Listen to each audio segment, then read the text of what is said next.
Hi guys, so today I will be doing a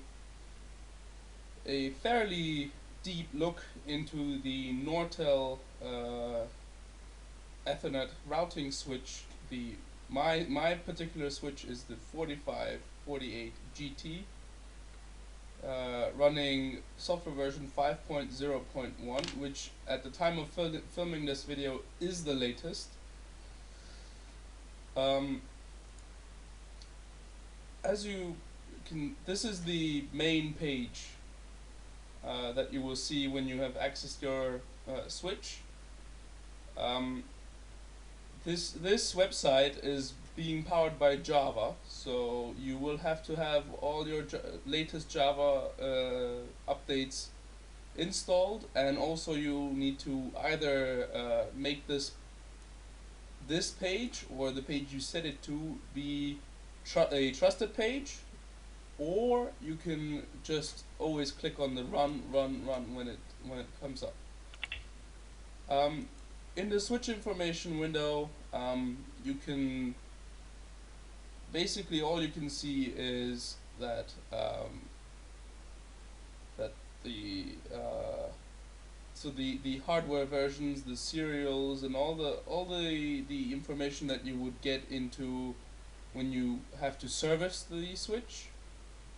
However, this switch, for example, my switch is already end of life, so there is no real reason why you would really need to touch this page, except for seeing which fan has failed or is running. For example, for my fan 4 has failed, but my fan 2 is also not running. Most of the time, it has a bearing issue. In the configuration page, you can set your IP settings for it. So this page basically is the in-band switch IP address. The in-band stack IP address is only needed if your switch has been stacked, which basically means that you have use the included stacking cable to stack more switches and therefore set up a stacked IP address. The subnet mask and the gateway have to be matching your main Vlan trunk, so what you will be using untruncated usually in the case when you're not using Vlan. So your router's IP address mainly, so your default gateway, and then an IP that is outside of the DHCP range of your router in this case. Of course, if it's a stacked configuration, then there is a whole new setup needed. Of course, bootp request can be used, but that will be covered in a separate video if requested. The next page in the configuration is basically only really crucial if there are more switches, and if they're on different parts of the building, may be administrated by different people. Therefore, errors and network errors and hardware failures are much easier to address or solve if you have entered all the contact information here.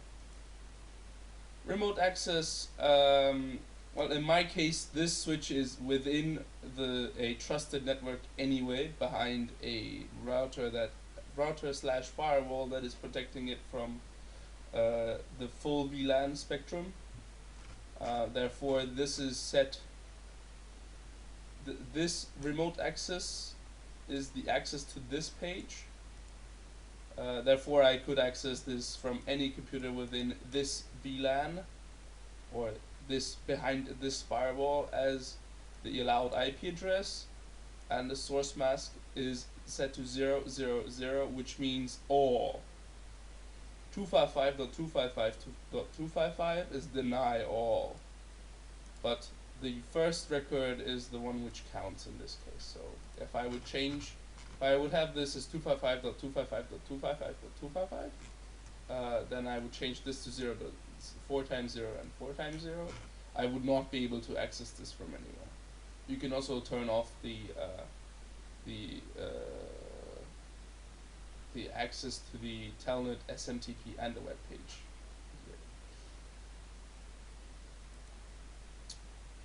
This this page helps you set up if you have more switches and you have a huge topology with one router that is truncating more and more VLANs and places of network that you do not want this IP address to be accessed. Here the authentication methods are here to be able to help you do that. So, for example, that was the version 1 of SNMP, but SNMP v3 is also here. So users and how do you call it? Users and the specification of the user, so what it can find and what it can't find, so what settings it is allowed can be viewed here. So here are all of the accesses and the targets. Here's a trap that basically you just deny access to this IP address, and you index it as well, actually. So MAC addresses.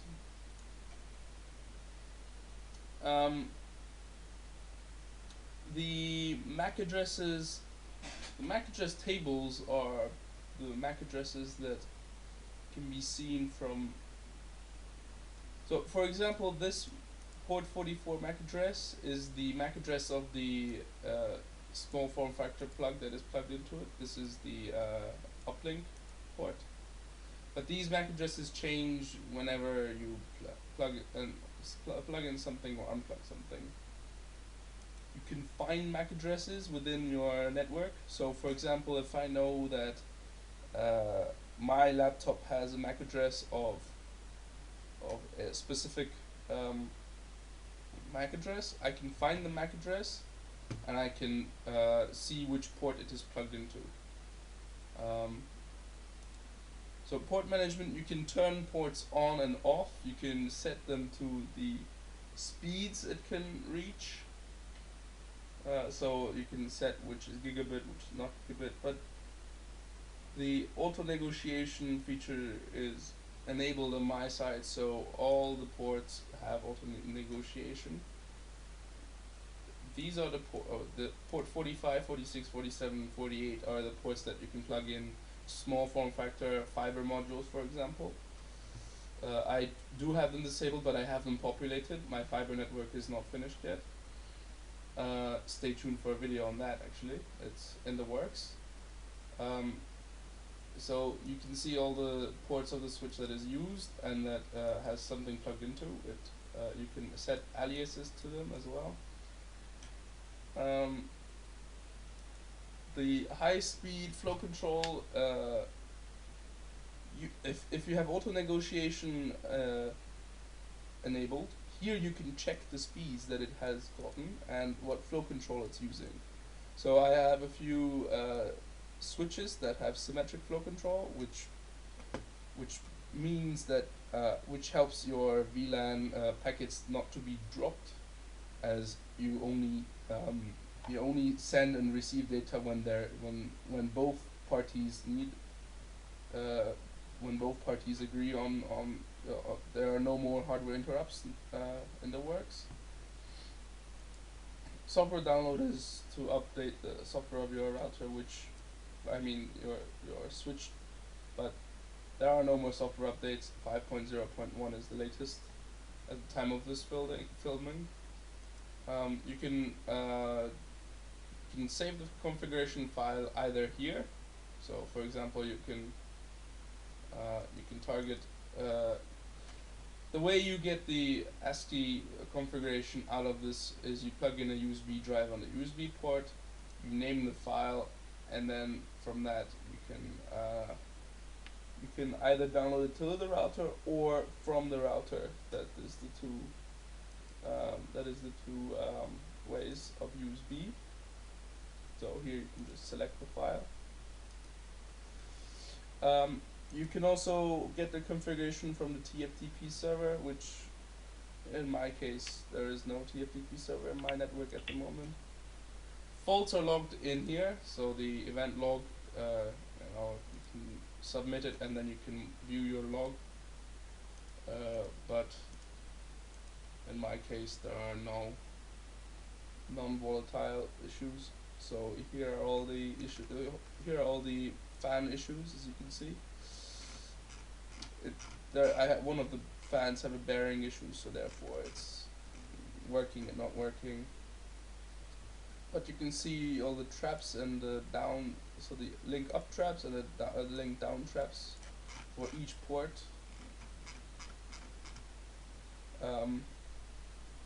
You also see a timestamp, but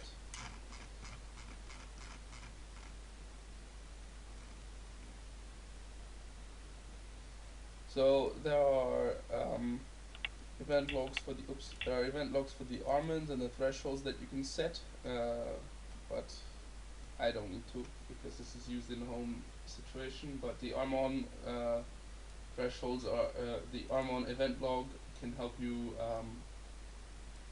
detect network errors within the switch.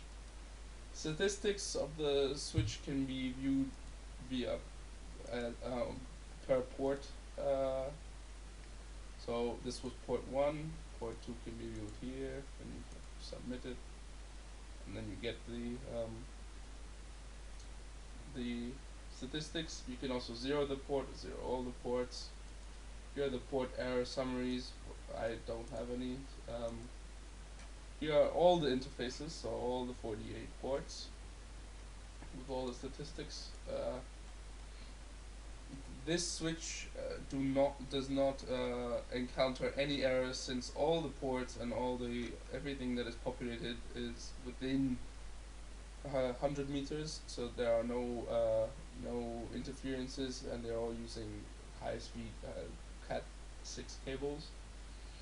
Therefore, I don't have any errors, but errors here, in and out errors, are very, very, very well distinctable, and all the network failures can be seen here. Ethernet errors. If you have a failing port, then you can see all the errors here, and the types of errors too. The transparent bridging is when you have no VLANs set for it, so there is no the bridging that the same packet comes in that goes out within a different port. So for example, my port 1 is connected to a very active device, and my port 41 is connected to a Wi-Fi Wi-Fi access point, and therefore there are many discards there. So there's an armband Ethernet statistics. So you can see this statistics is where the same statistics that you can see on the port, but for all of the ports at once. And here's the history for all the ports with the timestamp. Here are the applications that are supported within the switch. These applications are those features that make this a smart switch. So for example, a port mirroring can be set up. There are different types of port mirrorings. You have to set up 2 ports and submit it, and then you will see it right here, the port mirroring mode, and whether it's disabled or not. You can disable the port monitoring temporarily too. Here's rate limiting. If you limit the packages, then you will encounter the slowdown of that very device. But if you have a device that is talking way too much, this is the way to go. I do not limit any of my devices. So the EA poll security configuration is right here. That is, if you have to authorize something to be plugged in, for example, a MAC address has to be authorized per se, you have to use the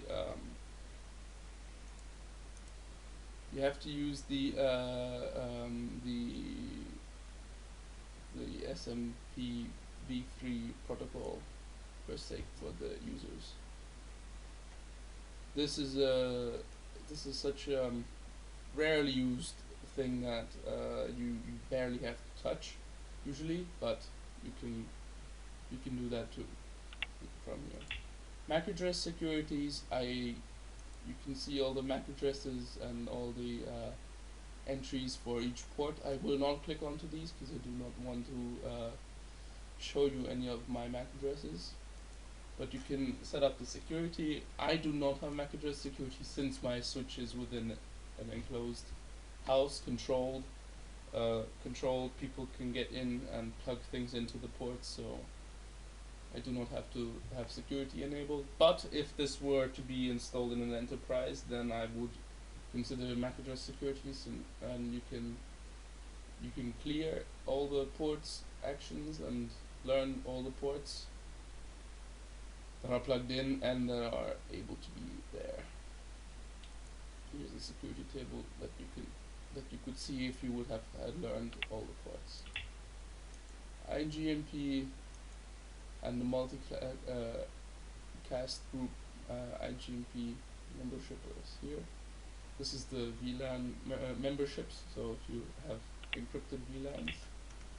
Here are the Vlans, the Vlan configurations. You can see I'm only using one Vlan, and I'm just having no user-defined protocol, and that's just the same Vlan. You can configure each port for tagging and untagging, and in my case there's the same specific types of devices on the network, so I do not need that kind of port information. So you could ask each port of which VLAN it is on. The spanning tree is also a VLAN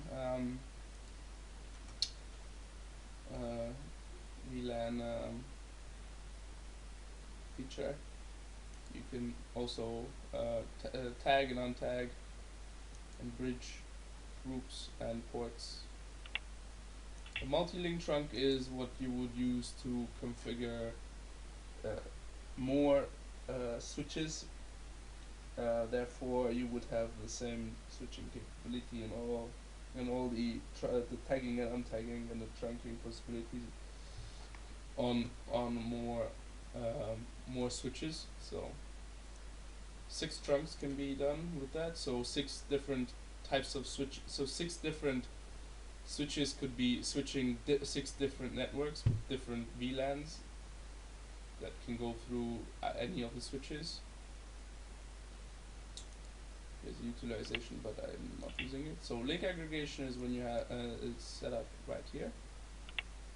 Quality of service has wizards and advanced features, which I'm not going to show you today. That would be a full different video. Contact me if you want more information of that. And we are back to the system information. The quick start page is also a very good place to start if you would like to set up your switch. Here, oh yes, one more thing: if you want security to the web, the telnet and the console and the radio service to set up is dealt with down here. Thank you very much for watching my video. I would be glad to make more videos of my equipment, or even softwares that you may have trouble with definite functions. I will do a video on it. Please comment, rate, and subscribe. And